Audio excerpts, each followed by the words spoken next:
Welcome back to the Iron Insight. Thank you for starting your week off right with the Iron Insight every Monday morning at 4 a.m. I'm Bryn Welds, and today we're joined by Harrison Stone. How's it going?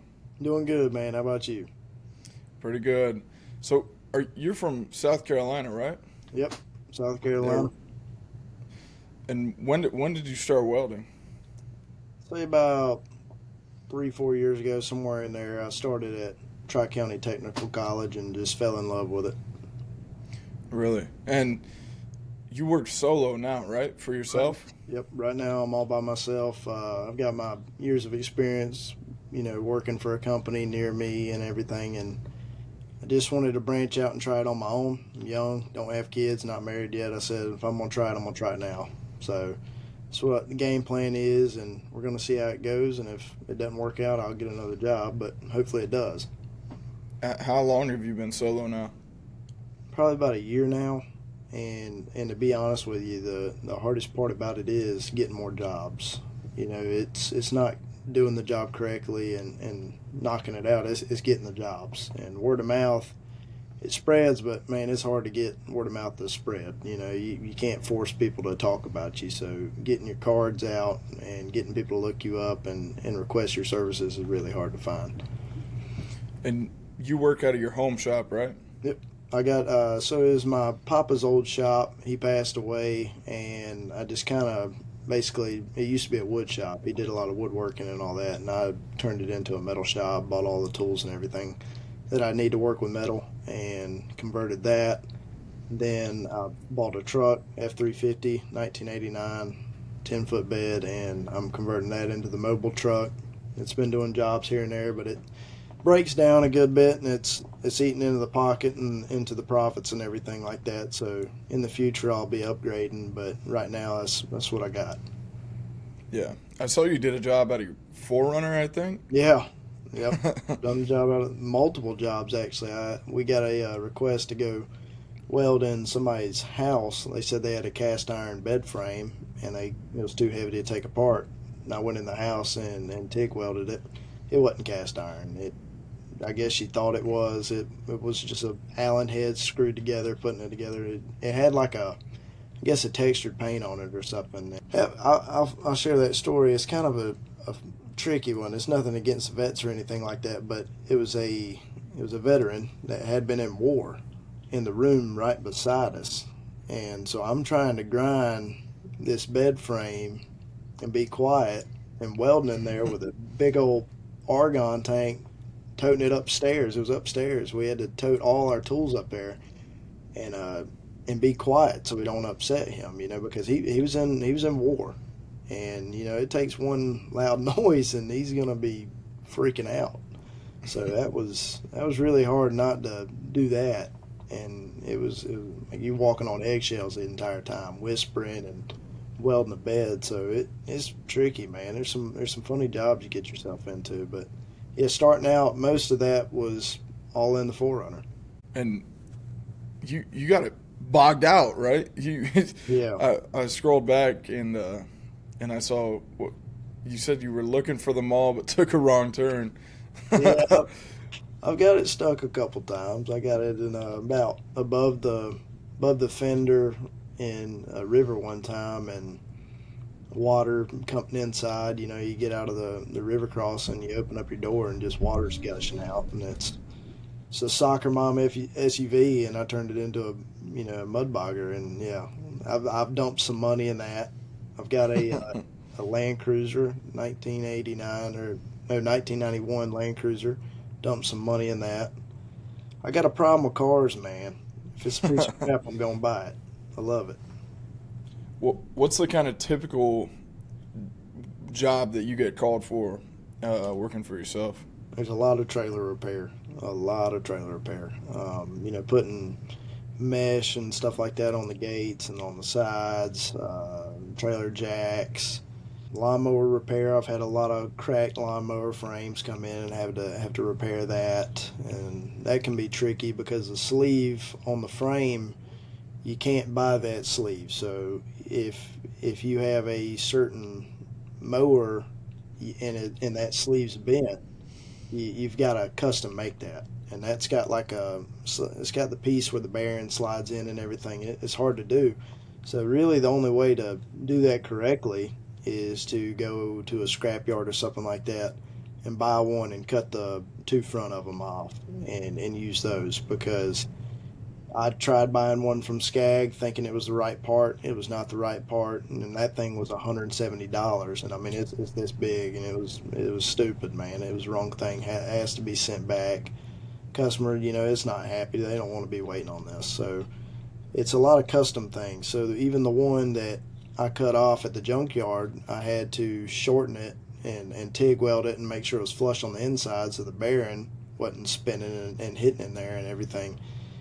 It was a pain, man, and that dude, he was going to have to buy a brand new frame from Skag, and it was $5,000. He ended up leaving my shop at $1,500, but it was brand new, just about. And if something happens, they bring it back and I fix it. But it was either $5,000 or $1,500, and he had two guys weld it before me, and they boogered it up so bad that it was.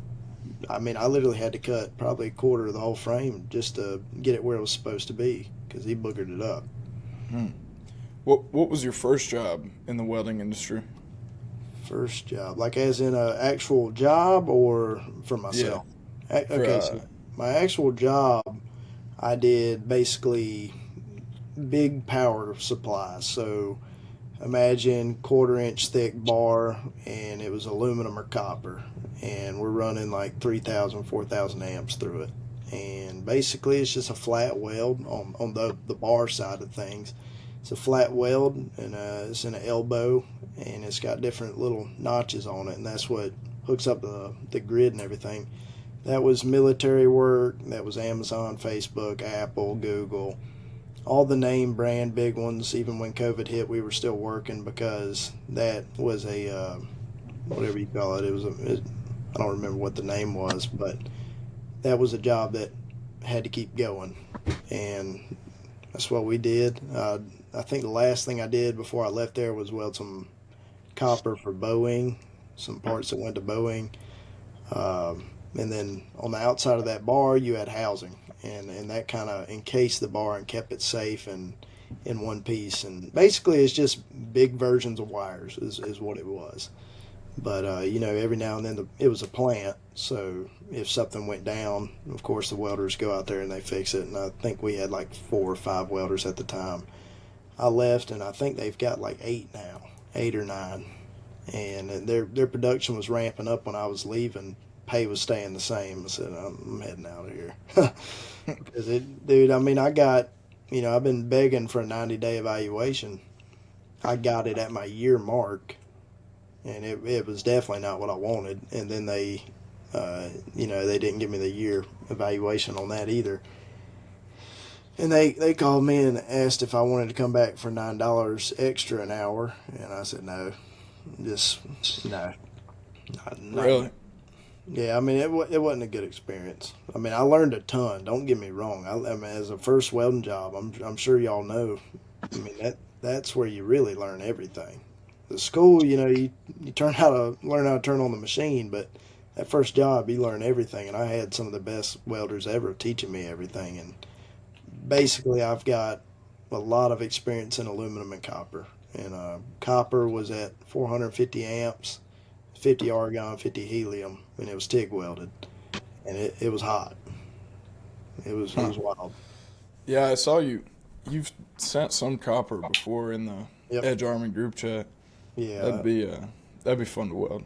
it's something, man. It's completely different. I mean, it looks good, and then all of a sudden it just blows a hole the size of a quarter right through the bar, and you got to patch that and then grind it all out. It's a pain, man.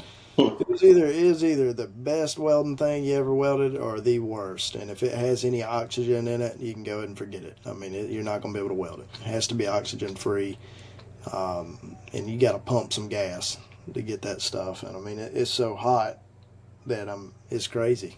I mean, you had to put a piece of wood on it and everything. I mean, I almost brought my arm pad in there just to weld the thing, because it's such a good it absorbs so much heat that it boils, man. It gets super hot. What kind of welders do you run at home for yourself? So I've got a Miller Multimatic 220, and it's great. I think it ran me like 4,500 or something like that when I bought it, and it comes with the foot pedal and it's AC/DC TIG stick MIG. I love it. It does a good job. I say that one of the coolest things about it is that I don't know if Everlast has this. I know you guys have a lot of Everlast, but you can MIG something or you could TIG something without switching any of the dials or anything. So if I want to tack with TIG, just hit it with the TIG torch and then switch to MIG or something like that. But the machine that I've really been using a lot here recently is Prime Weld. They sent me out, I think it's their MIG 280, and I've been using the crap out of that thing, dude. It's just throw it in the truck and go. Yeah, I saw your post with it. I've never ran one personally. I wish they had a booth at FabTech because I do want to try it, but I also don't know anybody with one.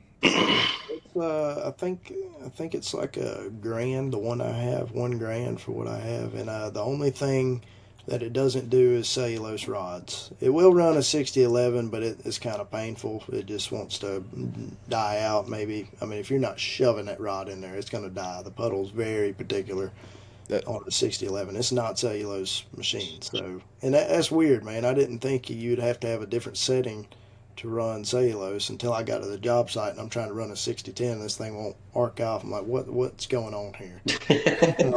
I look up the specifications and it's like, no, non-cellulose rods. I'm like, my God almighty. I just bought 50 pounds of 6010s and that's all.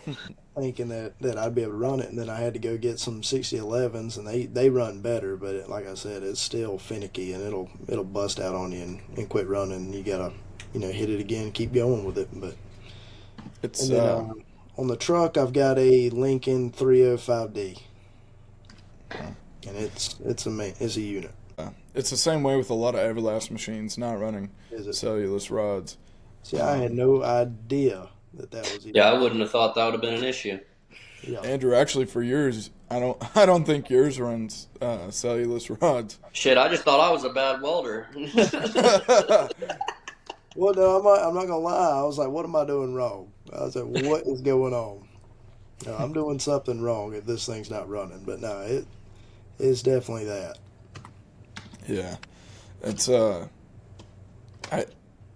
you have a lot of sponsors, right? Or you're a brand ambassador for a lot of companies, and if you had a welding company out of Prime Weld, Miller, Everlast, Lincoln, ESOP, whoever you want, who would you choose? So I already work with Prime Weld, and they're great to me. Miller and Lincoln have posted me in the past and stuff like that, but they've never done anything serious. Lincoln sent me some shirts and hats and stuff like that. But if Prime Weld's out of the situation and you're not caring about money, I'm gonna say Miller in the shop.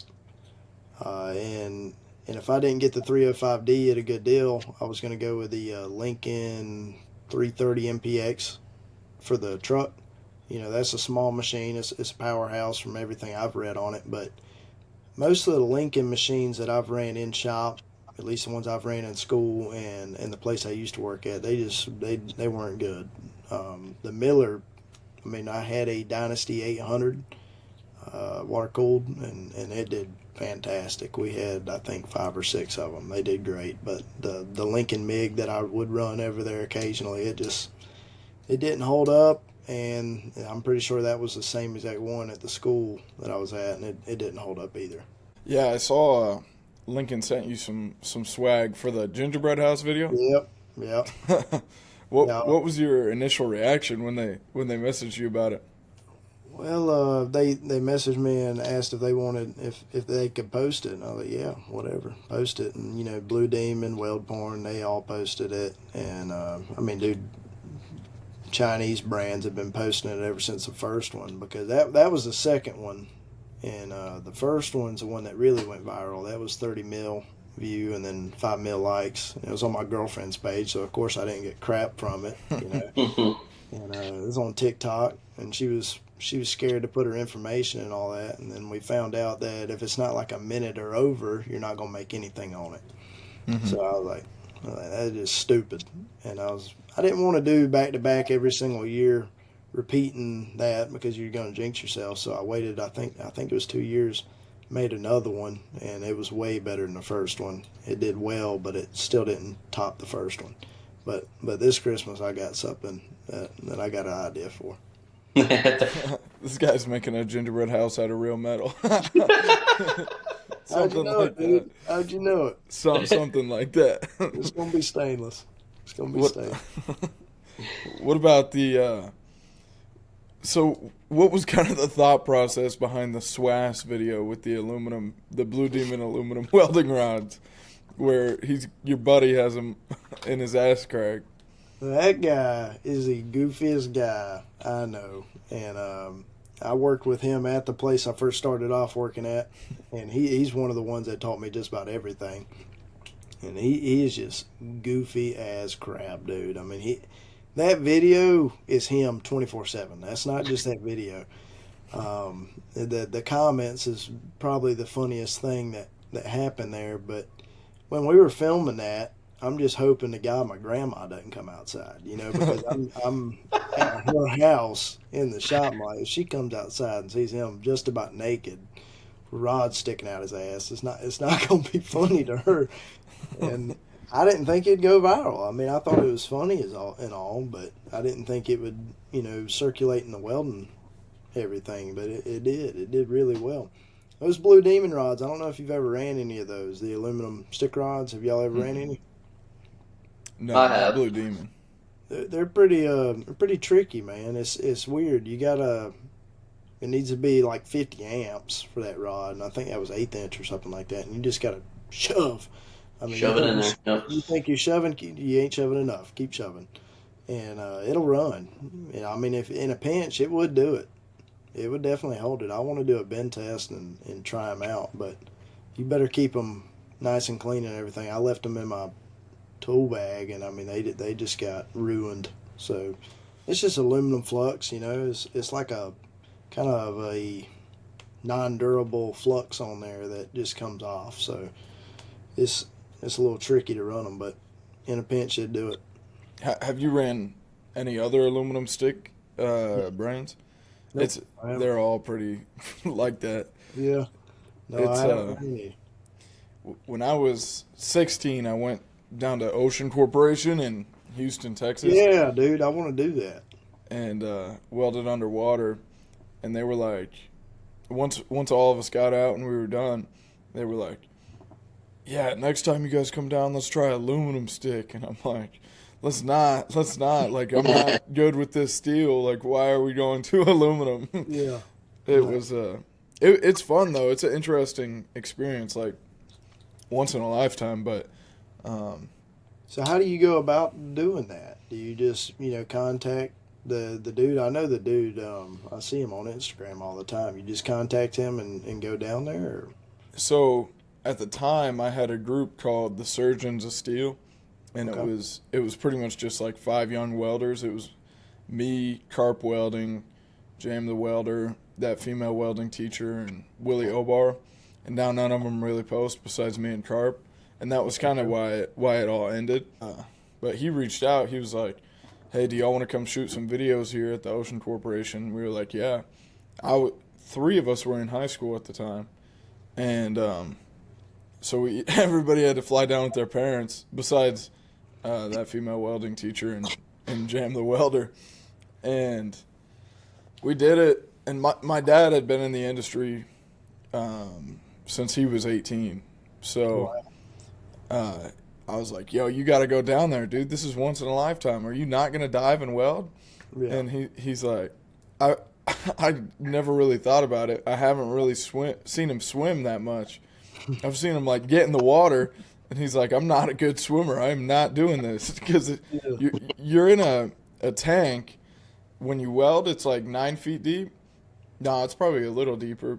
But then they had us go into this 40-foot deep one to see if you could get to the bottom because it was so much pressure on your ears. Like they wanted you to. There was like this huge pipe assembly, like a tree almost in the middle of it.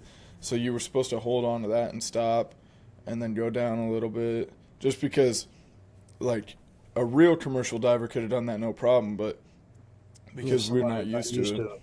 Yeah. Yeah. So it was a lot of pressure, but it was so much fun. So, yeah, how I'm sure he told you more about it when you were down there. How true is the life expectancy of a underwater welder? Because there's a lot of stuff on Google, and they also say they make a killing. But then I watched one of his videos, and he said it's a commercial diver, basically a construction worker underwater. He's not just a welder, and it's like 50 grand. I mean, how is that correct? So what he says, I don't know. I would take this with a grain of salt because, like, he's a third generation diver, Richard Johnston at the Ocean Corporation, and he says it doesn't affect your life expectancy at all. I'd probably say there's a little bit of lie in that because, I mean, as soon as you strike that arc, or you got to tell them because you got like communication lines in the, I don't know, like the helmet, and you say make it hot, so they make your line hot, then you can weld, and you got to scratch off the wax on the tip of it, and then you can go. And as soon as they make it hot, you're getting shocked. Like, it's not crazy, but it's like a constant shock pen throughout your body. So it's not horrible, but it's enough to make you a little bit tense. Is that coming through the glove, or is that just in the water? I mean, how's it shocking you? So the glove is because your metal doesn't get hot. So it's quenched as soon as you weld it. Yeah, the glove is like a dishwashing glove for a dishwasher at a restaurant or something. It's like the rubber, and it's so loose that water just gets in it, so the electricity flows through the water, and it'll hit you anywhere. God, dude, what? It's not a ton of shock. Like, it's totally bearable, but it can't be good for your heart. And Richard Johnston has had 3 heart attacks. He had one right after we left. So he says it's from the Marine Corps. We might be on to something with that one. we might be on to something with that one. It says like they die around like 35 or something like that. Richard's definitely older than that, but another thing about the pay and everything, he kind of explained it to us like it was union. So first you'd start off as an apprentice, right? When you're a diver, you start off as tender 1, so you're the guy up there. It could be like holding all the cords so you don't get wrapped up, or on the communication line, or the guy making your lead hot.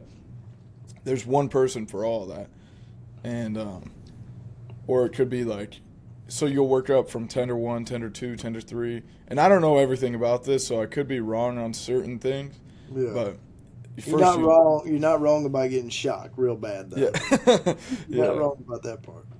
But so like tender 1, tender 2, tender 3, and then diver 1, diver 2, and then diver 3, and it could be anything. He told us they had a specific tank just for rigging, tying knots, and all kinds of stuff like that. So he said that's a large part of it is just rigging stuff up.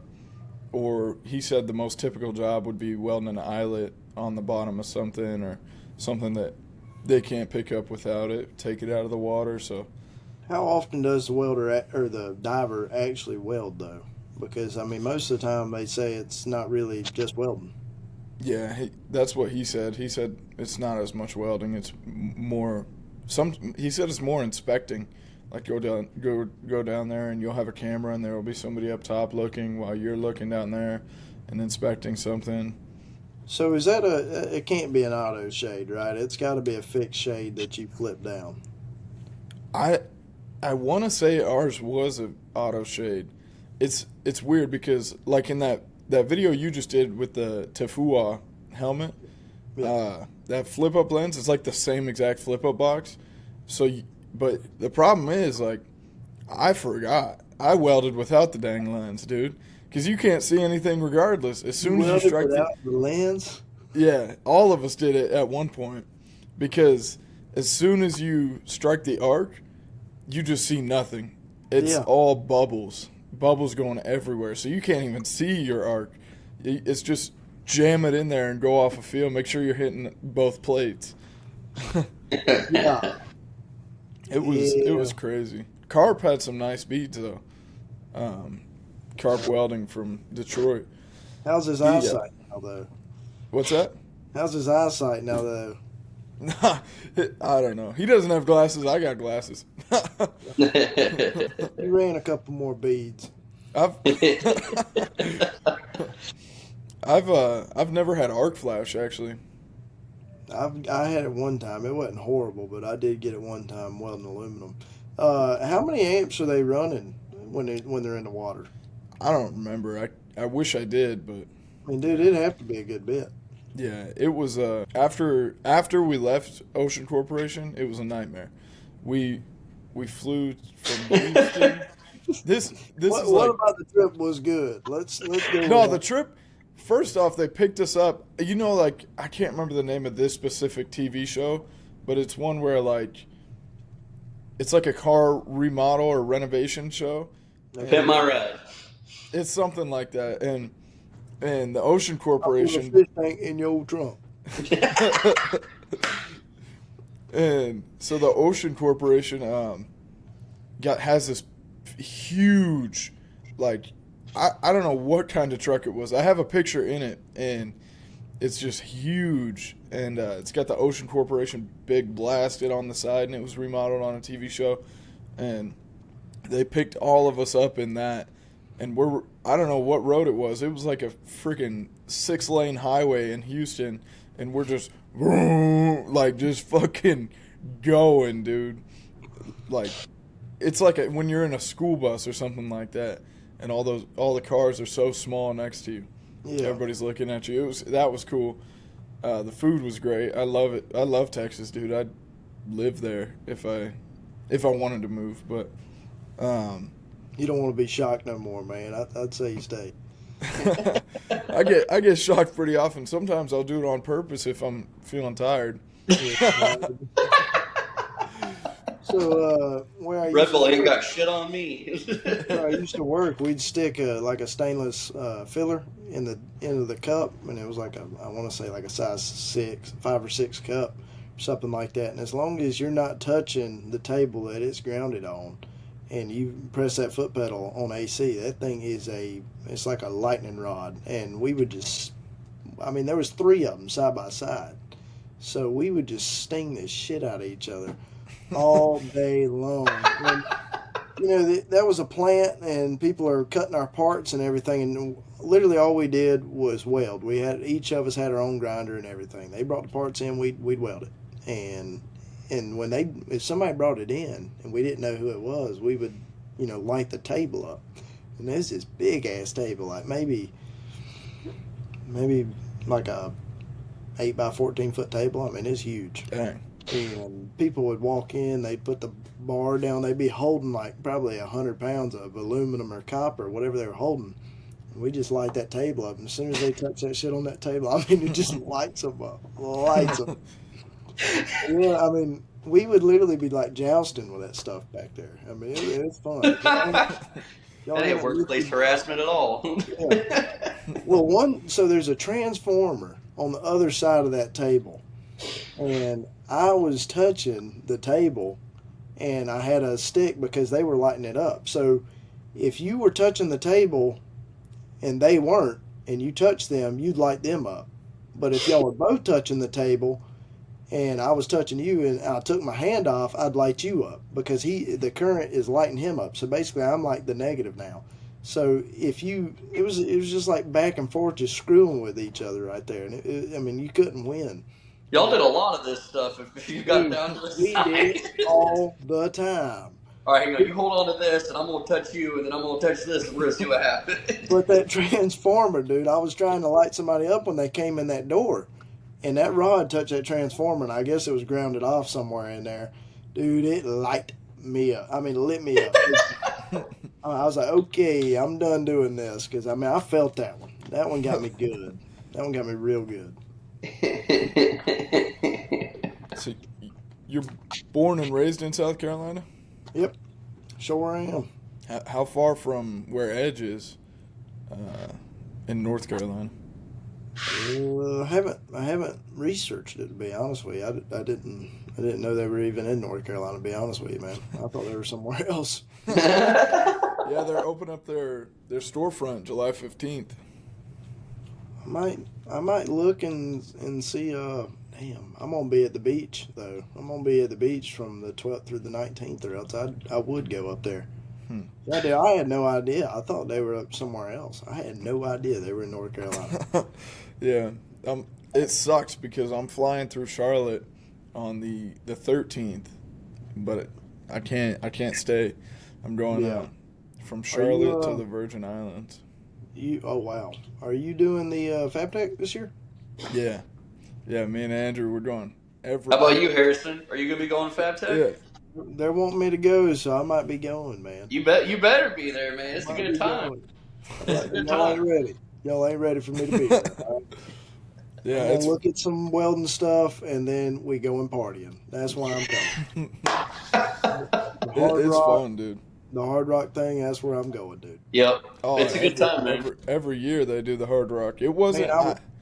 It was a lot of fun in Atlanta. It was so packed in there.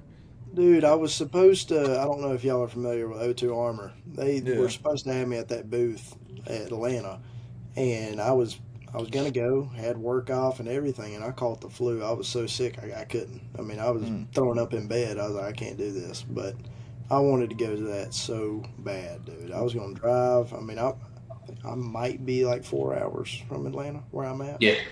So it was like a perfect scenario, and I missed it. Andrew drove me. Well, I flew into Atlanta and then he drove, and then when it was time to leave, Andrew drove home into a hurricane. Yeah, it was storming and hooting and hollering. It was a great time, but it's only like 4.5 hours, so it wasn't terrible. Oh, really? Dang. Yeah. Still 4 hours from Florida? Yep. That's cool. You didn't get shocked though, did you? Nope, I didn't get shocked. Dude, I'll talk about getting shocked. We're hanging out at the neighbor's pole barn, drinking beers or whatever, sitting there, and a storm rolls in, and it starts thundering, lightning. Like, wow, that's a pretty good storm. And then the house is right across the street. Here, the lightning bolt hit, and my neighbor, Mr. Doug, looked at me. He said, "Oh, that definitely hit y'all's property." I was like, "Well, yeah, I just don't know what it would have hit."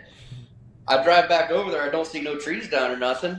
2 days later, I'm down at the barn. I look up at the house, and the damn chimney has cement blocks blown off. Oh my God. Lightning hit the damn chimney and blew cinder blocks off the chimney. Of course, it's only the only fireplace probably left in Florida because we're weird like that. But the chimney was freaking blown to smoke. It was crazy. Yeah, Yeah, that's crazy. What makes it think, man? I want that brick chimney. I want that brick chimney right there. That's what I want. What's it thinking, dude? What's it thinking? What are you looking for at FabTech? What are you expecting to experience? I have no idea. I mean, the only thing I'm thinking about experience is Hard Rock. That's the only thing I'm ready for. I mean, everybody talks about it. This party, man, sounds fun. The food is killer. Everybody goes. It's a good time. And this is Edge's first year being a part of the sponsorship team Really? for it. I Yeah. thought I thought they'd been before. Oh, they've definitely been before. Like, their first time was in Atlanta 2 years ago, but that's their first time sponsoring the Hard Rock after party. Okay. But there's a couple of deals like that. Normally at the show, there's like happy hours. Some booths will be serving beer and stuff just to get you in their booth. But like the AWS does the Arcs and Ales, hosted by Jason Becker and Stephanie Hoffman, where they'll choose like a local brewery to wherever it's at, and everybody will go there. That's usually the best food. Like, oh man, yeah, in Atlanta, whatever brewery that was, I can't remember the name, but that food was good. I'd say meeting people would be another big thing because I mean I'm sure the amount of connections because you see all these people online and you never met them, you're not gonna meet them, and this is the time to do it. So I'll probably be talking the entire time. It's hard because like you think you will recognize them in person, then they'll come up to you, start a conversation with you, and you're like, let me turn over your badge. What is your name? Yeah, who is this? I'm so bad about that. I'm like, I don't know who you are. Like, oh, we've been following each other for years. I'm like, okay, I guess I do know who you Yeah, are. yeah. Oh, It's now that you mention it, Yeah, exactly. but It's embarrassing, and I feel bad. It's like I don't mean any disrespect. It's just I got to put a face to the name real quick. yeah. yeah. And all the welders, like, it's like they give us a corner. They want us to stay in that corner. They don't like us roaming around too much. Yeah, because like it's a lot of suits there. People from all over the world. I mean, the have you heard of Trump? Like press brakes, lasers. It's a massive company, but uh, they have like certain stations for somebody that speaks like different languages. Like there's a guy from Germany over here, like Wow. just for it. Um, Wow. it's insane. You need to wear comfortable shoes. Yeah, wear shoes, tennis shoes for sure. Man, I hate tennis shoes though. I know, but I wore boots, and man, Oh yeah, whooped my ass. I wore my Brunt boots this past year in Chicago, and they were pretty nice. I don't wear those ones to work though.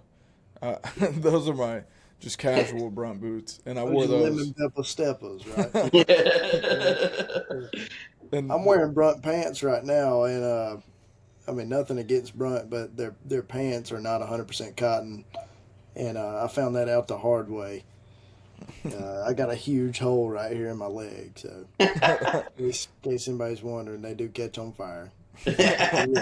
I've only tried their boots. I got the Marin toes, I think is what they call them. I don't know. I think I got the Boldics or something like that. I don't know where they're at, but I got them somewhere in here. The Boldics. It's a funny story how they named them. The owner, I can't remember his name off the top of my head, but um, all of his buddies that work in the industry designed their own what they would want for a boot, and then Wow. it's their last name, like Marin. The Marin That's is cool. yeah, stuff like that. I Yeah, my buddy wouldn't name his a freaking turd after me, so I mean that's pretty cool.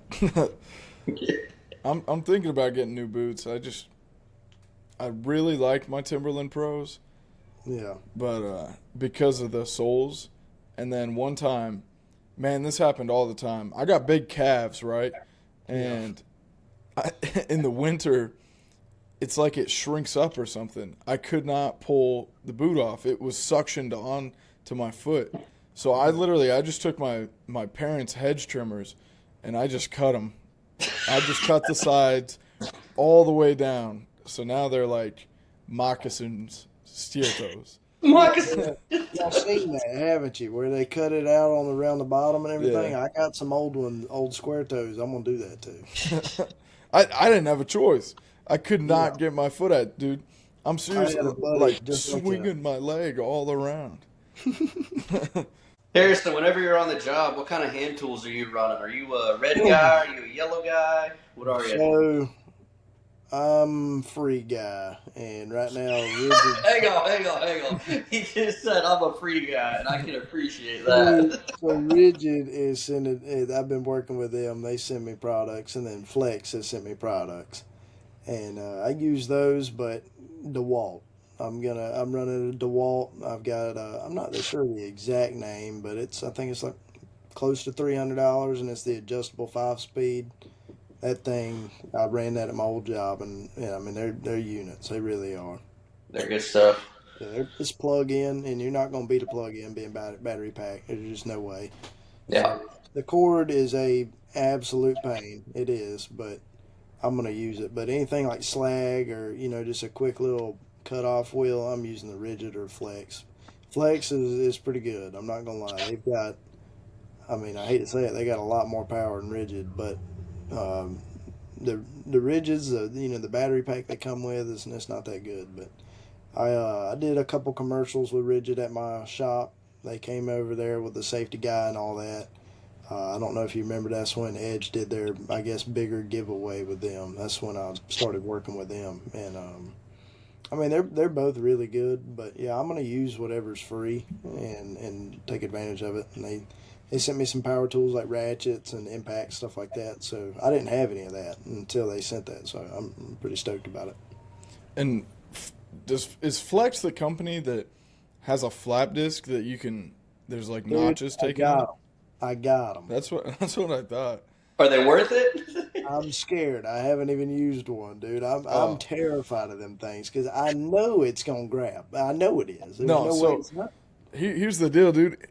In Chicago is like, they said it wasn't out yet at their booth, so I was like, this is kind of cool. Like, I'm gonna try to fuck some shit up, and I'm like, they had like a piece of I-beam, like I'm grinding on it horizontally, and then I'm and I couldn't get it caught.